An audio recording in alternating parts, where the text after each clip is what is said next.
Hey there, and thank you for clicking on this video. Today I'm going to be talking to you about the COVID-19 vaccine, which is a very controversial and topical topic at the moment here in Australia. There has been a lot of misinformation out there. There's been a lot of different messages out there from different political bodies, and there's been a lot of fear-mongering as well. So I'm going to do my best to just break it down for you and simplify what the facts are and what you should be doing with these facts.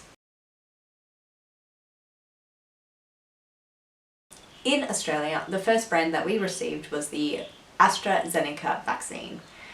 This is actually locally made here in Australia, which means that we obviously get our stock a lot easier than we do any other brand.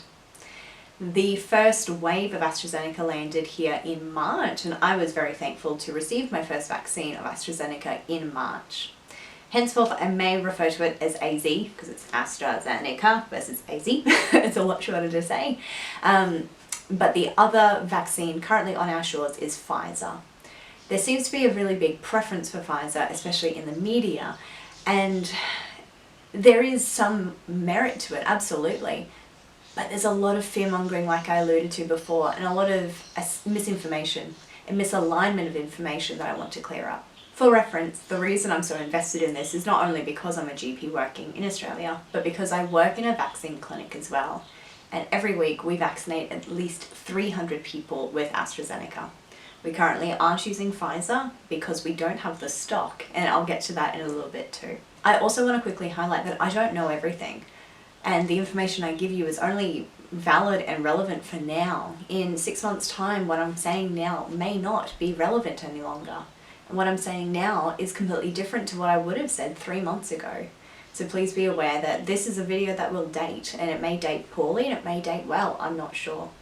But I feel like the information needs to get out there. When we first started vaccinating with AstraZeneca, it was the only vaccine on our shore, and we started to roll out the 1A and 1B categories, meaning that people who worked in healthcare or who had very specific comorbidities or medical conditions were eligible first. It makes sense. We want to protect those who are more vulnerable to, one, getting COVID, and two, having a really negative, disease course if they did get COVID. So the 1B rollout wasn't necessarily a smooth rollout, but it's rolling out. At the time, we weren't aware of the very real, but the very, very small, significant risk of a condition called thrombosis with thrombocytopenia syndrome, or TTS. This is commonly alluded to in the media as a clotting disorder, which it technically is. But the name is a misnomer because you then associate it with other types of clots, including a deep vein thrombosis or a DVT, or a pulmonary embolism or a PE. They're very, very different. TTS is an immune-mediated condition where your body uses up all of its clotting cells, its platelets, and then you bleed too much. Classically, there are two areas that this occurs, in the brain or in the gut. So the two types of clots with TTS is a cerebral venous sinus thrombosis or an idiopathic splanchnic vein thrombosis.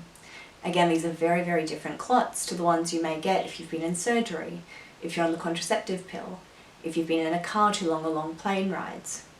Those clots are very different. I don't know how many times I can say that. And if you've had those clots before, the DVT-PE, it does not put you at high risk of having a TTS or a CVST type syndrome. The risk of TTS has been found to be greater in younger candidates or younger people who receive this vaccine, which is why the messaging has changed.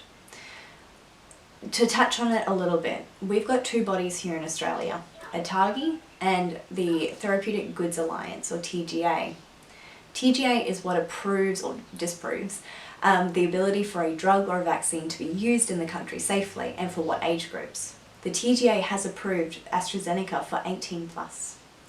ATAGI is the Australian Technical Advisory Group for Immunisations, ATAGI. I'll put it up on screen. And what they do is they advise us on what age groups to use the vaccine for. So they're two very different bodies.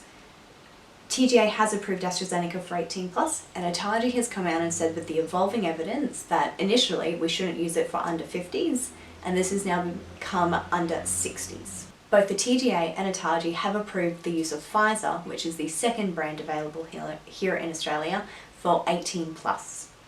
Remember, this is a recommendation. So we need to put this in context. What is your risk of getting COVID-19? What is your risk of having a significant morbidity or mortality outcome if you catch COVID-19? How likely are you to end up in hospital? How likely are you to end up on a ventilator? This disease does not discriminate at all.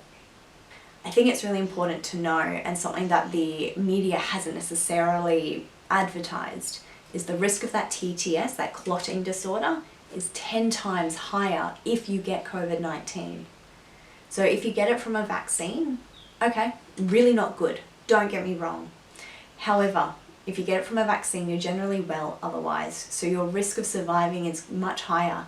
Higher now as well, because we now know so much more about it, how to pick it up, what the signs and symptoms are, and how to treat it. But if you get that same clot when you've got COVID, all of a sudden we're fighting the virus itself, your lung capacity reducing, the strain it's putting on your immune system, the strain it's putting on all your systems and all your organs. I don't want anyone to get TTS, but it's so much more tragic if it occurs in someone who's got COVID-19 simultaneously. The outcomes are much worse. Please remember that neither vaccine is risk-free. No vaccine is risk-free. Pfizer also has risks. The information we currently have suggests that Pfizer actually carries a great risk of getting something called myocarditis, or inflammation of the heart muscle. Again, this is not necessarily deadly, and I'm not saying that's better or worse than TTS. All I'm saying is that both vaccines have risks. All vaccines have risks. Even taking Panadol has risks. So just to bring it back together, we've got 2 vaccines in Australia. We've got 2 governing bodies that tell us what we should and shouldn't do with these vaccines. Both vaccines are approved for 18 plus. Pfizer is recommended for 18 to 60-year-olds, and Astra Zeneca is recommended for above 60-year-olds. These are recommendations. We only make AstraZeneca here in Australia. Our ability to get Pfizer here is limited. Right now in my town, it's up to 4 weeks waiting for doctors, nurses and receptionists to get Pfizer, let alone our general population who aren't healthcare workers or who aren't at high risk. Neither vaccine covers you 100% against the Delta strain in particular. Yes, Pfizer does cover you better against Delta strains. The best vaccine for you is the one that's available and the one that is going to have a better benefit than it is a risk. COVID is deadly. The vaccines have a very small risk of being deadly. I completely appreciate that, and I am not disputing that at all. But we need to be sensible. The best vaccine for you is the one that you and your doctor decide is the best vaccine for you. Your individual healthcare needs need to be addressed.